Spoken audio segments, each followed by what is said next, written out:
किसानको छोरो अब मिक्सर छैन पिसेर खान लाग्यो।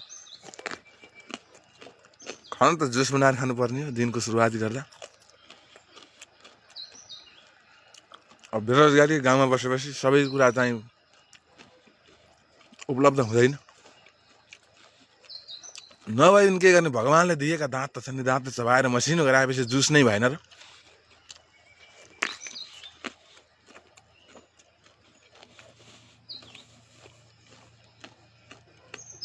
विश्वभरि छरिरहनुभएका सम्पूर्ण नेपाली नेपाली दाजुभाइ तथा दिदीबहिनी र संसारको जुनसुकै कुना काप्चाबाट पनि हेर्दै हुनुहुन्छ नि, दिनको सुरुवाती गर्दा तपाईँका नजिक हाइवे मार्केट, सुपर मार्केट, के मार्केट छन् नि, सब्जी मन्डी गएर लौकी लिएर आउने। तर बाहिर मार्केटको लौकी किन्दा चाहिँ केमिकल युक्त हुन्छ, त्यस कारण त्यसलाई सेनिटाइजिङ गर्ने, सेनिटाइजिङ गरेर त्यसको जुस बनाएर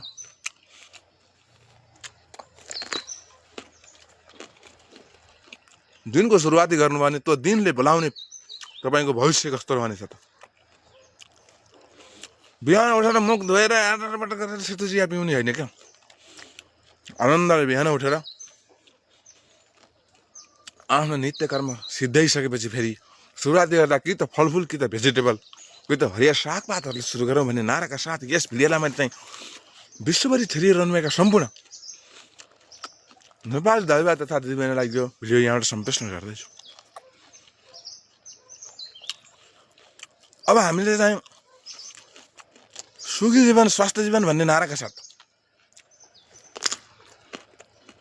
जीवन सुखी कसरी हुन्छ त? जीवन सुखी भनेको त भित्र रोग भएन भने बल्ल सुखी हो क्या। करोडौँ धन सम्पत्ति भएर चाहिँ सुखी हुँदैन क्या कहिले पनि। भित्र रोग भएन भने त्यही नै जीवन सुखी हो।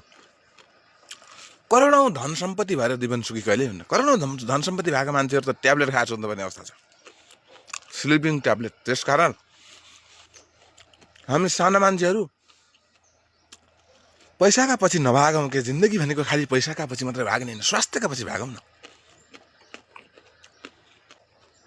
त्यसकारण मैले म लगायत विश्वभरि छरिरहनेका सम्पूर्ण दाजुभाइ तथा दिदीबहिनी आमा बुबाहरूलाई यो भिडियो यहाँबाट पठाउँदैछु कि दिनको सुरुवाती सेतो चिबाएर पैसाका पछि लागेर दिनको सुरुवाती स्वास्थ्य जीवन सुखी जीवन भन्ने नाराका साथ लागौँ भन्ने मेरो चाहना।